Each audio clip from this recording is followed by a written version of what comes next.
প্রথমত সবাইকে আমি বলবো নমস্কার, তারপর আমি বলে দেব এই হলো পডকাস্ট শেরদিল। আমার নাম স্মৃতি। আজকে আমি কেন এইভাবে কথা বলছি এটা জানার জন্য আজকের গেস্টের সাথে দেখা করতে হবে। চলো চট করে চলে যাই পূর্ব বর্ধমান। আর আজ जिस बच्चे के साथ हम बातें करने वाले हैं সে একটা মিডল ক্লাস ঘরের ছেলে, যার স্বপ্ন অনেক বড় বড়, যেটা পূরণ করতে তাকে সব কিছু করতে হয়। লাইক কেটারিং এর কাজ করছে, ভিডিওস বানাচ্ছে, আপলোড করছে, আর সেই কাজ থেকে সে পাচ্ছে যেটুকু টাকা, সেটা দিয়ে সে ছেলেটা নিজের ছোট্ট ছোট্ট ইচ্ছেগুলো পূরণ করে আর ফ্যামিলিকেও সাপোর্ট করে। Time to meet the Sherdil মেহমান। শেরদিল উইথ স্মৃতি। Let's welcome the one and only আবির মালিক, যাকে এই রিসেন্টলি ইউটিউব ক্রিয়েটার্স মিটেও ডাকা হয়েছিল ইন কলকাতা। বাহ! আচ্ছা আবির, ওয়েলকাম টু শেরদিল ভাই। নিজের ব্যাপারে একটু বলো, কোথায় থাকো, বাড়িতে কে কে আছে, তোমার বয়স কি, আর সব কিছু। প্রথমত থ্যাংক ইউ দিদি আপনাদের এই শেরদিল পডকাস্টে আমাকে ইনভাইট করার জন্য।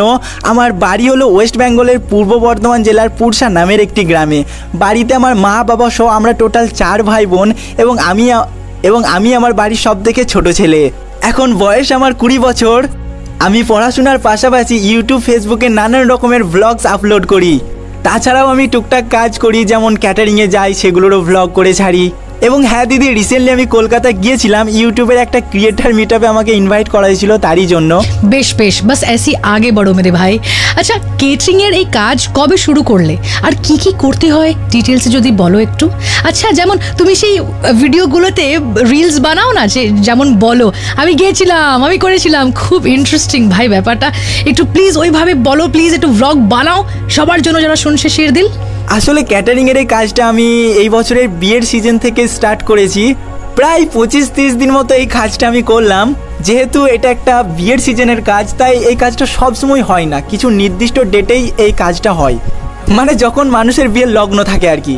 এই ক্যাটারিংয়ের কাজটা করার কারণটা বলতে গেলে দিদি, আমার যথেষ্ট বয়স হয়েছে, তাই না? আর টু বি ভেরি অনেস্ট, এখন আমার তেমন কোনো ইনকাম হয় না সোশ্যাল মিডিয়া থেকে, তাই আমাকে পুরোটাই আমার বাবার উপর নির্ভরশীল থাকতে হয়। কিন্তু আমরা তো দিদি মিডিল ক্লাস, বাবা একা কতটাই বা করবে, তাই না? এই কারণেই আমি নিজের খরচা নিজে চালানোর জন্যই এই ক্যাটারিংয়ের কাজটা শুরু করি, যেটাতে দিন শেষে আমাদেরকে 250 টাকা মাইনে দেওয়া হয়। হ্যাঁ, 250 টাকা, যেটাতে আমার অনেক দরকারও মিটে যায় এবং ছোট ছোট ইচ্ছেগুলোও পূরণ হয়ে যায়। এই কাজে আর কি আমাদেরকে সবাইকে খাবার সার্ভ করতে হয়, এটাই হলো আমাদের ক্যাটারিংয়ের কাজ। আর আমার ভিডিওগুলো ঠিক এরকম হয়, লাইক আজকে আমি যাবো একটা বিয়েবাড়িতে ক্যাটারিং করতে, তাই প্রথমেই চলে যাই আমরা বিয়েবাড়ির লোকেশনে, এবং প্যান্ডেল সেট আপ করার পর সবাইকে খাওয়ানোর পর আমরাও খেয়ে নিই। হ্যাঁ, এরকমভাবেই আর কি আমার ভিডিওগুলো হয়। এটা তো একটা ছোট্ট ডেমো দিলাম, এর মধ্যেও আমরা নানা রকমের মজাক মস্তি করি, যেগুলো অডিয়েন্স ভিডিওটা দেখলেই ভালো বুঝতে পারবে। ইয়েস, অ্যাবসলিউটলি, নিশ্চয়ই ফলো করবে আবিরকে অ্যান্ড ওয়াচ হিজ ভিডিওস। সত্যি বলছি, খুব খুব ভালো লাগবে, আর তুমিও হয়তো একটু ইন্সপায়ার্ড হয়ে যাবে। আচ্ছা আবির ভাই, একটা কথা বল, সত্যি সত্যি বল, এমন কোনো দিন কোনো ঘটনা হয়েছে যেখানে তোকে খুব ইনসাল্ট করা হয়েছে?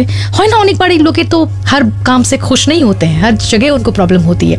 আর কোনো ভালো মোমেন্ট যেটা সারা জীবন মনে রাখবে, প্লিজ বল। ইনসাল্ট বলতে গেলে দিদি অনেকে অনেকভাবেই করে। যেমন আমি যখন নতুন নতুন কাজে যাই না, তো আমার সাথে হতো এটা যে আমি যখন কাউকে খাবার সার্ভ করতে যেতাম, তো আমার না হাত কাঁপতো খাবার সার্ভ করার সময়। তাছাড়া আমি নতুন ছিলাম বলে আমার একটু স্লো সার্ভিস ছিল, আস্তে আস্তে কাজ করতাম, তো ওই কারণে না অনেকে অনেক কথা বলতো, গাল দিত, মানে কি বলবো, ওইসব কথা জাস্ট মনে পড়লেও আমার খারাপ লাগে খুবই। বাট যেহেতু ওটা আমাদের কাজ, তাই সবটাই মুখ বুঝে সহ্য করে নিতাম। একদিন তো আমার সঙ্গে এমনও হয়েছিল যে একজন আমাকে এমন কথা বলেছিল, আমার চোখ দিয়ে পুরো লিটারলি জল চলে এসেছিল, জানেন দিদি। আর আমি সেই দিন ভেবেছিলাম আর এই ক্যাটারিংয়ের কাজ তো আমি কখনোই করব না, কিন্তু পরে আমার বন্ধুরা আমাকে বোঝায় যে দেখ, ওসব অনেকে অনেক কিছু বলবে, ওসবে কান দিস না, তুই কাজ করতে এসেছিস, তুই কাজ কর নিজের, দেন টাকা নিয়ে বাড়ি চলে যা, এটাই। এবং হ্যাঁ, আমার লাইফের বেস্ট মোমেন্টটা হলো যখন আমি ইউটিউব থেকে আমার ফার্স্ট পেমেন্টটা পাই। আসলে ওটা আমার কাছে একটা আলাদাই মানে ইমোশন জড়িয়ে আছে ওটার পেছনে, কারণ আমি প্রায় 8,000 টাকা মতো পেয়েছিলাম, আর পুরো টাকাটাই আমার বাবার হাতে, তো আমি তো আব্বা বলি, তো আমার আব্বার হাতে পুরো টাকাটাই তুলে দিই।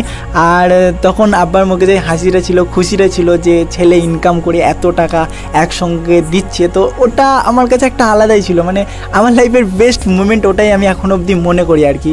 ব্যাস ভাই, এইভাবেই হার্ড ওয়ার্ক করতে যাও, তুমকো কোই রোক নেই পায়েগা। অন দ্যাট নোট আবির, একটা কথা বলো যে নানা রকমের কমেন্টস আমরা ফেস করি on social media whenever you post something, তো এমন কোনো কমেন্টস যেটা তুমি সত্যি তোমাকে খুব খারাপ লেগেছিল যেটা তুমি মেনশন করতে চাইবে? আর আরেকটা কথা বলো, মা বাবা কি বলেন তোমার এত হার্ড ওয়ার্কটা দেখে? হ্যাঁ, যেহেতু আমি একটা পাবলিক প্ল্যাটফর্মে কাজ করছি, তো এখানে পাবলিক নিজের কমেন্ট রাখবে, নিজের ওপিনিয়ন রাখবে, এটাই স্বাভাবিক। খারাপ ভালো সব রকমই রাখবে, তো এগুলো আমার খারাপ লাগে না। কিছু ক্ষেত্রে যখন মা বাবা তুলে খারাপ ওয়ার্ড ইউজ করে কেউ, তো সেগুলো একটু না অনেকটাই খারাপ লাগে, কারণ একটা সন্তানের কাছে তার মা বাবার জায়গাটা আলাদাই, হ্যাঁ না। বাকি কমেন্ট আমি সেরকম মানে কেউ আমাকে কিছু বললে আমি তো ইগনোর করে দিই। বাকি সব কমেন্ট আমার কাছে ভালো। বাংলাদেশ থেকে আমাকে অনেক মানুষ অনেক বেশি ভালোবাসা দেয়, আমার দেশে তো দেয়ই, কিন্তু বাংলাদেশ থেকে না আমি একটা আলাদাই ভালোবাসা পাই, আলাদাই একটা মায়া জড়িয়ে আছে আমার বাংলাদেশ থেকে। কোনোদিন যদি যেতে পারি ওই জায়গা অবশ্যই যাব। আর সত্যি কথা বলতে দিদি, প্রথম ফ্যামিলি সাপোর্ট করতো না, একদমই করতো না। ভাবতো ছেলে সব কি করে, ফোন নিয়ে সারাদিন বক করে। কিন্তু যখন থেকে আমি একটা ওনাদেরকে প্রুফ দিয়েছি যে হ্যাঁ আমি একটা ভালো কাজ করি, একটা ইনকামও করি, আমার ইনকামও আছে, এমন না যে আমি ফালতুই বকি, তো ওই ইনকামটা দেওয়ার পর থেকে মানে টাকাটা দেওয়ার পর থেকে না ফ্যামিলি আমাকে বোঝে যে হ্যাঁ ছেলে একটা কাজ করছে, ছেলের ইনকাম আছে কিছু, তখন থেকে আমাকে ফুললি বাড়ি থেকে সাপোর্ট করে এসবের ক্ষেত্রে। আর মায়ের তো একটা আলাদাই অবদান আমার লাইফে রয়েছেই, যেগুলো এখন আমি বলতে চাই না। আমার কিছু স্বপ্ন আছে, সেগুলো পূরণ হলে অবশ্যই ওই কথাগুলো একদিন বলবো হয়তো। নিশ্চয়ই, কিন্তু তোমাকে তখন শেরদিলটা হোস্ট করতে হবে, আমি তখন থাকবো as a guest, and then you tell me তোমার ড্রিমসগুলো পূর্ণ হলো না। নিশ্চয়ই হবে ভাই, let's be positive. On that note কি বলতে চাইবে গোটা পশ্চিমবঙ্গের মানুষকে? আমার তরফ থেকে একটাই মেসেজ সবাইকে দিতে চাই, আমার এতদিনের পার্সোনাল এক্সপিরিয়েন্স, কনসিস্টেন্সি খুবই জরুরি। সেটা শুধুমাত্র ইউটিউব ফেসবুকের ক্ষেত্রে না, সব কাজেই কনসিস্টেন্সি খুবই দরকার। কিন্তু হ্যাঁ, এটা মাথায় রাখতে হবে, তোমার মতো আমার মতো হাজারো ক্রিয়েটার ইনফ্লুয়েন্সার কিন্তু আছে, এবং তার মধ্যেই আলাদা হয়ে দাঁড়াতে গেলে কনসিস্টেন্সি, কোয়ালিটি এবং ইউনিক কন্টেন্ট কিন্তু আমাদেরকে দিতে হবেই। That's it. এইটুকু যদি কেউ মেনে চলতে পারে, সে আমার মতো অবশ্যই জীবনে কিছু একটা তো করতে পারবেই। হয়তো একটু সময় লাগবে, কিন্তু সবটা হয়ে যাবে। लॉट्स ऑफ लव, ভালোবাসা, एंड गॉड ब्लेस यू आबिर। और तार साथे अब मेरा जाने का टाइम आ गया। मैं देखूंगी घर पे जाके मुझे क्या पकाना है, क्या मैं भी वीडियो बना सकती हूँ? क्यों नहीं, आप जो चाहते हैं सब कुछ कर सकते हैं। गो डू इट, क्योंकि आप सब हैं शेर दिल।